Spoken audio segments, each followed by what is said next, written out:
નમસ્કાર, હું છું અદિતિ અને આપ જોઈ રહ્યા છો AI ન્યૂઝ ગુજરાતી। નજર કરીએ આજના સમાચાર પર। ભારે વરસાદના લીધે મુન્દ્રાના નદીવાળા નાકાની દિવાલ થઈ ધરાશાય।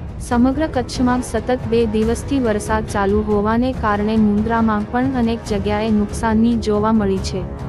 બસ સ્ટેન્ડ પાસે આવેલ હંસ ટાવરમાંથી પથ્થરો ખર્યા હતા અને નદીવાળા નાકાની દિવાલ ધરાશાય થતાં રસ્તો બંધ થયો હતો। પછી રસ્તો તાત્કાલિક ધોરણે ખુલ્લો કરવામાં આવ્યો।